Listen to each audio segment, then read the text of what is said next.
Hello dear student, कैसे हैं आप लोग। आशा करते हैं एकदम मस्त होंगे, स्वस्थ होंगे और अपने पढ़ाई को एकदम शानदार लेवल से कर रहे होंगे।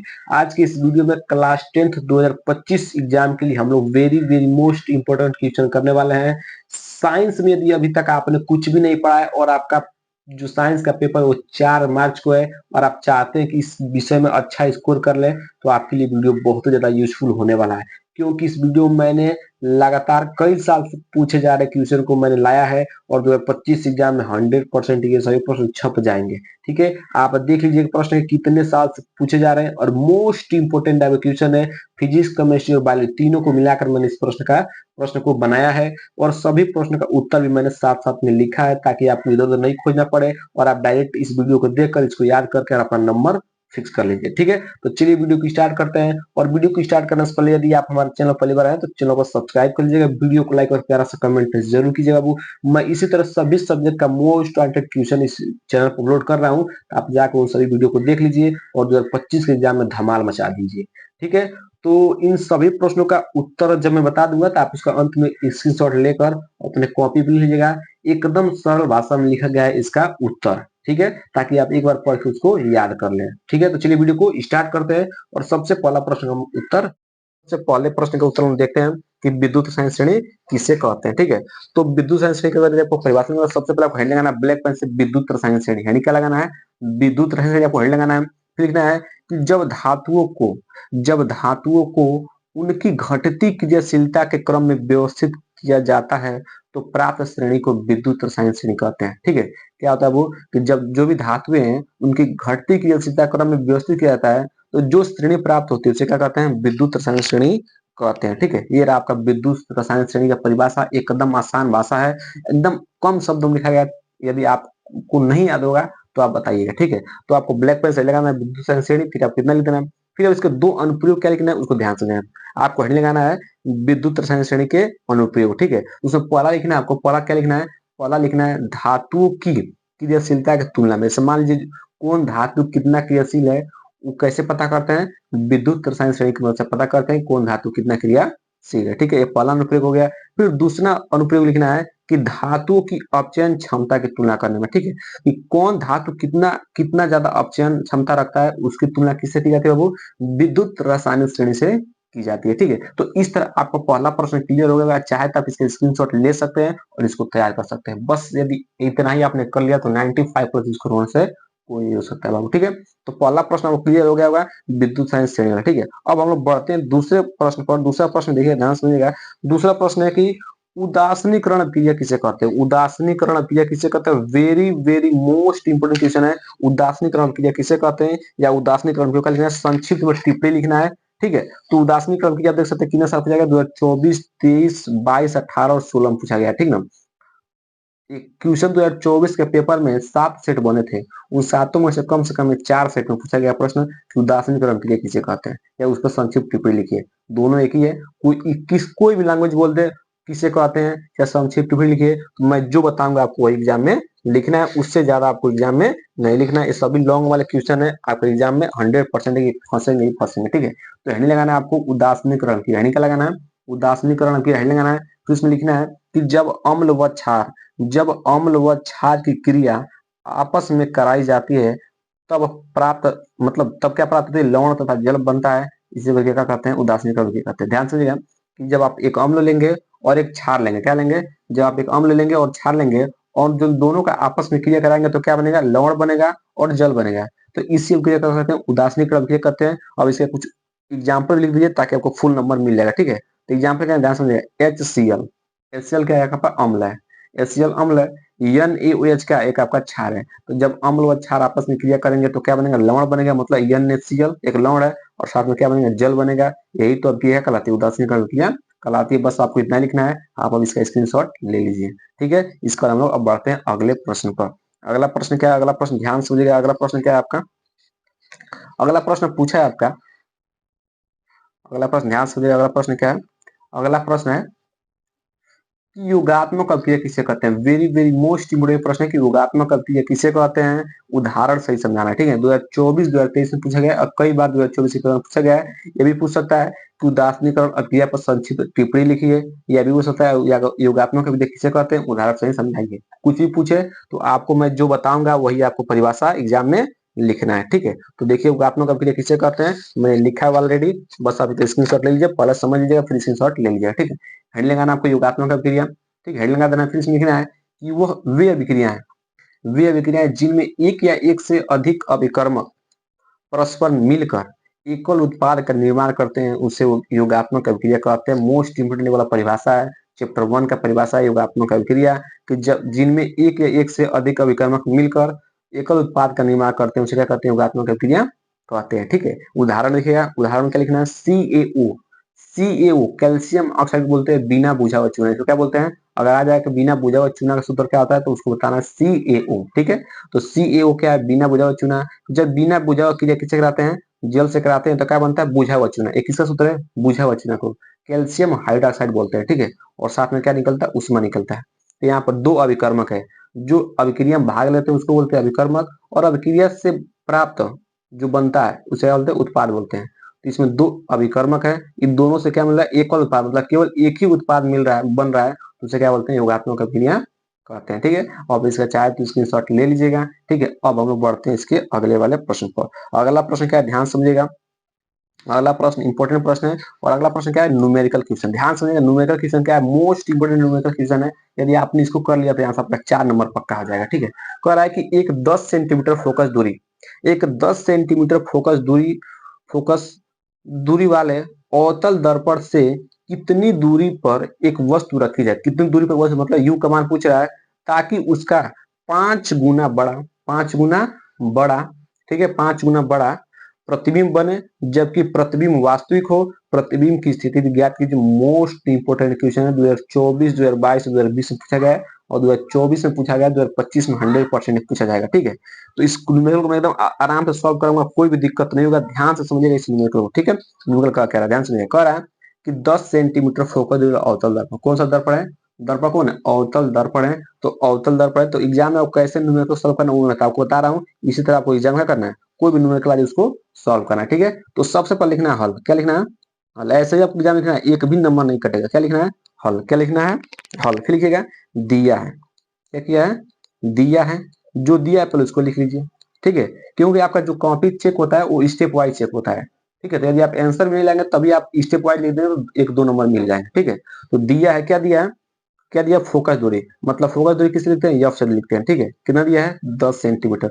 अगर आप आपके साथ निगेटिव लेके पॉजिटिव लें, ठीक है। तो यदि आपका अवतल दर्पण है तो निगेटिव लेंगे, और उत्तल दर्पण क्या लेंगे? पॉजिटिव लेंगे। तो आपको अवतल दर्पण है तो क्या होगा? निगेटिव हो जाएगा, निगेटिव हो गया। फिर कह रहा है कि दर्पण से कितनी दूरी पर एक वस्तु रखी जाए, मतलब किसका मान पूछ रहा है?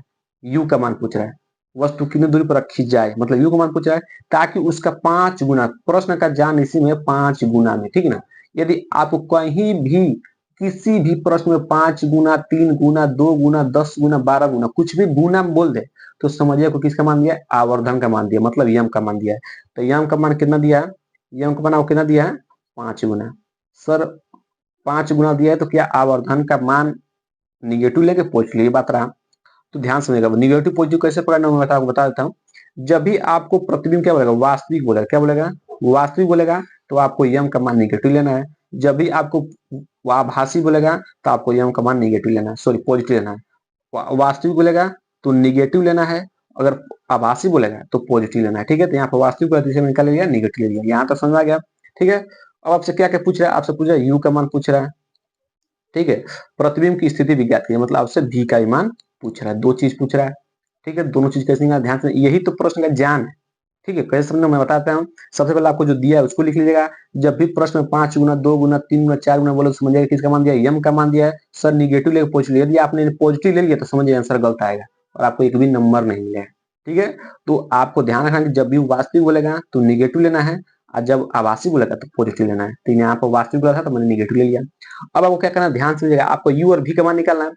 तो आप दर्पण सूत्र लगाएं तो किसी एक का ही मान निकाल सकते हैं, क्योंकि आपको दोनों नहीं दिया है। तो कैसे? ध्यान समझिएगा, इस हम आवर्धन का उपयोग करेंगे, ठीक है। जो दिया उसका उपयोग करके क्या करेंगे? यू या भी का मान निकाल लेंगे। तो चलिए यम इक्वल टू क्या दिया? ध्यान से यहाँ पर यहाँ पे देखिएगा यम यम इक्वल क्या दिया है, यम इक्वल क्या होता है, यम इक्वल आवर्धन सूत्र क्या होता है माइनस बी बाई यू सूत्र होता है ना, आवर्धन सूत्र क्या होता है m equal to minus g by u होता है। यम का मान कितना दिया है -5, जी सर बिल्कुल सही है, -5 दे दिया, भी का मान नहीं दिया है सेम रखिए, यू का मान नहीं दिया इसको भी सेम रखिए, ठीक है। अब यू क्या कीजिए इधर भेज दीजिए, ठीक है, तो जब इधर चला जाएगा क्या हो जाएगा -5 यू हो जाएगा इक्वल टू माइनस का भी, माइनस माइनस कट गया, भी का मान यहाँ क्या बचा 5 यू, भी इक्वल टू क्या आ गया 5 यू, इतना बस रखिए मिल गया, इतना बहुत है, ठीक है। v का मान कितना आ गया 5u। अब आप दर्पण सूत्र लगाइए, यहाँ से किसका मान निकालिए, किसी एक का मान निकालिए, फिर आपका दोनों का मान निकल जाएगा। तो दर्पण सूत्र लगे v का मान क्या मिल गया, v का मान मिल गया 5u, ठीक है। और दर्पण यहाँ की दर्पण दर्पण सूत्र से, ठीक है, इसी तरह आपको एग्जाम में लिखना है यदि न्यूमेरिकल आ जाता है। दर्पण सूत्र क्या होता है 1/f equal to 1/f equal to 1/v minus 1/u आपका दर्पण सूत्र होता है। सर बिल्कुल होता है, कोई दिक्कत नहीं है, दर्पण सूत्र हो गया। एफ का मान क्या दिया है माइनस का 10 दिया है, 10 ठीक है सर। 1/v का मान कितना दिया, v का मान आपको निकालना 5u, तो आप रखिए 5u माइनस, देखिएगा माइनस हो गया 1/u, 1/u का 1/u रन दीजिए, ठीक है। अब क्या कीजिए यहाँ पर एलसीएम ले लीजिए, जब एलसीएम कितना आएगा यहाँ पे एलसीएम आएगा 5u आपका एलसीएम आ जाएगा, ठीक है सर। इसका जब दोनों का एलसीएम होता है 5u आ जाएगा। अब यहाँ से सॉल्व करिए तो 5u से 5u कट जाएगा, एक बार में एक का गुणा एक में एक, यू से यू कट जाएगा बचेगा 5, 5 एक 5, आपको भिन्न का सवाल आता है वैसे मैंने किया है, ठीक है।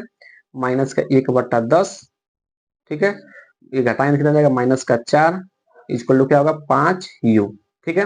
अब क्या कीजिए आप लोग, अब क्या कीजिए यहाँ से आप क्या कीजिए तीजे गुणा कर लीजिए, क्या कर लीजिए तीजे गुणा कर लीजिए, मतलब इसका इससे और इसका इससे, ठीक है। तो हो जाएगा -5u, यहाँ पे देखिएगा -5u, ठीक है, ये जाएगा -40, ठीक है, क्या हो जाएगा -40 हो जाएगा, कोई दिक्कत नहीं होना चाहिए, ठीक है, हो गया। और यहाँ पे यू का मान कितना निकल जाएगा, यू का मान निकल जाएगा आपका 40/-5, ठीक है। यहाँ से यू का मान निकल गया 40/-5, ठीक है, 40/-5, ये आपका किसका मान हो गया, यू का मान हो गया, ठीक है। यहाँ से यू का मान निकल गया ना, अब यू का मान निकल गया तो आपको भी का मान निकालना है, तो भी का मान यू का मान यहाँ रख देंगे तो किसका मान निकल जाएगा, भी का मान निकल जाएगा। तो 5 इंटू यू का मान कितना निकला है, यू का मान निकला है -40/5, ठीक है, इक्वल टू क्या है भी है, तो 5 से 5 कट जाएगा, भी का मान कितना जाएगा -40 सेंटीमीटर, अब किसका मान रहा भी का मान रहा, ठीक है। आशा करते केवल न्यूमेरिकल क्या होगा क्लियर होगा, एकदम आसान न्यूमेरिकल था, जो दिया था मैंने उसको लिखा है, ठीक है, कि मैंने आगे सॉल्व किया, आप चाहे तो इसका स्क्रीनशॉट ले सकते हैं, ठीक है।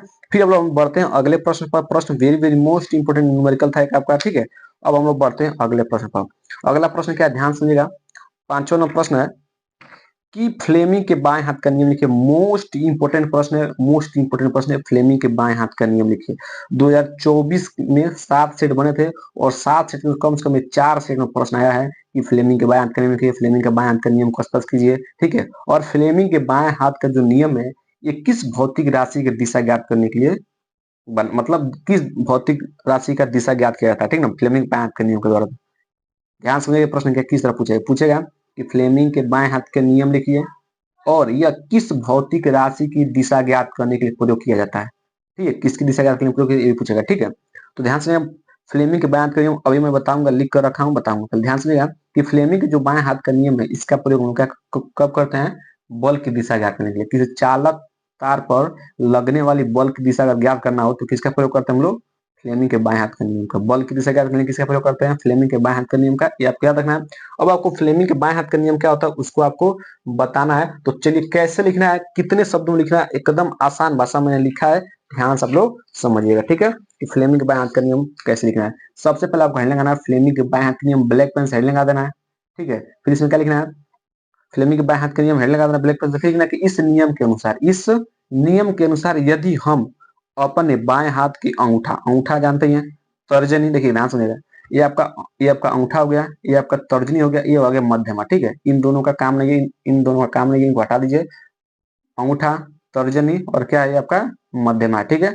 तो इस नियम के अनुसार यदि हम अपने बाएं हाथ के अंगूठे तर्जनी व मध्यमा को इस प्रकार फैलाएं कि तीनों परस्पर क्या रहे, लंबवत रहे, ठीक है। ध्यान से तीन आपको इस प्रकार फैलाना, तीनों का देखिए ध्यान से इस तरफ फैलाना आपको, ठीक है। देखिए ये आपका अंगूठा हो गया, ये आपका तर्जनी हो गया, मध्यमा, इसको तीनों किस प्रकार फैलाना, तीनों क्या परस्पर लंबवत रहे, मतलब दोनों के बीच में इसके बीच में क्या नंबर है, 90 अंश कोण बना, ठीक ना। ये अंगूठा हो गया और ये अंगूठा, इसके बीच में क्या 90 अंश कोण, मतलब सबके बीच में कितना कोण बनना चाहिए, 90 अंश का कोण बनना चाहिए, ठीक है। तो इस प्रकार फलाएं क्या रहे, तीनों परस्पर लंबवत रहे। इस स्थिति में तर्जनी क्या हो, चुंबकीय क्षेत्र की दिशा, जो तर्जनी है ये वाला, ये चुंबकीय क्षेत्र दिशा को प्रदर्शित करेगा। और जो मध्यमा है, मध्यमा मतलब ये वाला मध्यमा है, वो धारा की दिशा को प्रदर्शित करे तो अंगूठा क्या करेगा बाबू, अंगूठा तो अंगूठा बल की दिशा को प्रदर्शित करेगा, ठीक है। यदि तर्जनी जो है ये चुंबकीय क्षेत्र दिशा, मध्यमा धारा की दिशा को प्रदर्शित करे, तो जो अंगूठा है ये बल की दिशा को प्रदर्शित करेगा। यही फ्लेमिंग के बाएं हाथ का नियम है, ठीक है। तो आप चाहे तो स्क्रीनशॉट ले सकते हैं, मैंने एकदम आराम से समझा दिया है, आपको एग्जाम में इतना ही लिखना है, ठीक है, कि फ्लेमिंग के बाएं हाथ का नियम क्या होता है, आपको इतना लिखना है, ठीक है। आशा करते हैं प्रश्न क्लियर होगा। अब हम लोग बढ़ते हैं अगले प्रश्न। मैं कुछ और प्रश्न आपको कराऊंगा जो वेरी वेरी मोस्ट इंपोर्टेंट प्रश्न है। जैसे कि एक और नियम आ सकता है आपके एग्जाम में, एक और नियम आपके लिए मोस्ट इंपोर्टेंट है, ये भी 2024 के पेपर में बहुत बार पूछा गया है कि मैक्सवेल के दाएं हाथ का नियम लिखिए, ठीक ना। ये भी प्रश्न कई बार पूछा गया है कि मैक्सवेल के, सॉरी, फ्लेमिंग के दाएं हाथ का नियम है, ये भी इंपोर्टेंट नियम है, ठीक ना। फिर मैं आपको मैक्सवेल का नियम करा देता हूँ, ठीक है। बहुत बार पूछा गया कि फ्लेमिंग के दाएं हाथ का नियम याद कर लेना है और फ्लेमिंग का बाएं हाथ का नियम, दोनों नियम तैयार कर लेना है, ठीक है। अभी मैंने फ्लेमिंग के बाएं हाथ का नियम कराया है, अब आपको फ्लेमिंग के दाएं हाथ के नियम को तैयार कर लेना है। तो फ्लेमिंग के दाएं हाथ का नियम क्या होता है कि इस नियम के अनुसार यदि हम अपने दाएं हाथ के अंगूठे, तर्जनी व मध्यमा को इस प्रकार फैलाएं कि तीनों परस्पर क्या है, लंबवत। अभी मैंने वही समझाया है, तीनों परस्पर लंबवत है। तो इस स्थिति में तर्जनी जो है चुंबकीय क्षेत्र की दिशा, और जो आपका अंगूठा है ये चालक पर लगने वाले बल की दिशा को प्रदर्शित करे, तो क्या होगा वो, तो चालक में बहने वाली धारा की दिशा कौन प्रदर्शित करेगा, तो मध्यमा चालक में बहने वाली धारा की दिशा को प्रदर्शित करेगा, ठीक है। ये आपका क्या रहा, फ्लेमिंग के दाएं हाथ का नियम रहा, चाहे तो आप इसको तैयार कर लीजिएगा, ठीक है। मोस्ट इंपोर्टेंट तीनों नियम था, मैंने तीनों नियम को करा दिया, ठीक है। अब हम लोग बढ़ते हैं अगले प्रश्न पर। आपको अगला प्रश्न क्या तैयार करना है उसको ध्यान सुनिएगा। अगला प्रश्न आपको क्या तैयार, ये प्रश्न और बहुत बार पूछा गया 2024 पेपर में, ध्यान समझिएगा उसको। प्रश्न क्या पूछा गया है कि धारावाहिक चालक के कारण, धारावाहिक चालक कारण उत्पन्न चुंबकीय क्षेत्र किन किन कारकों पर निर्भर करता है, 2024 में प्रश्न पूछा गया है, ठीक है। कि धारावाहिक चालक के कारण उत्पन्न चुंबकीय क्षेत्र किन कारकों पर निर्भर करता है। तो मैंने उसका उत्तर लिखा है, आपको एग्जाम में कैसे ध्यान समझेगा कि धारावाहिक चालक कारण उत्पन्न चुंबकीय क्षेत्र निम्नलिखित कारकों पर निर्भर करता है, ठीक है। पहला पहला किस पर निर्भर करता है, चालक में प्रवाहित धारा पर। जो चुंबकीय क्षेत्र किस पर निर्भर करता है, चालक में प्रवाहित धारा पर, पहला।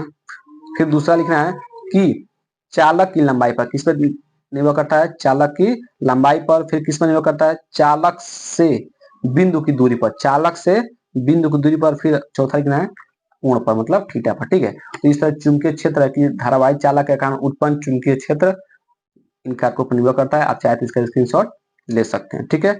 अब हम बढ़ते हैं अगला प्रश्न पर। अगला प्रश्न मैं आपको करा देता हूँ जो बड़ी बड़ी मोस्ट इंपोर्टेंट प्रश्न है। अगला प्रश्न क्या है, जो आपका केमिस्ट्री से और बहुत बार पूछा गया है।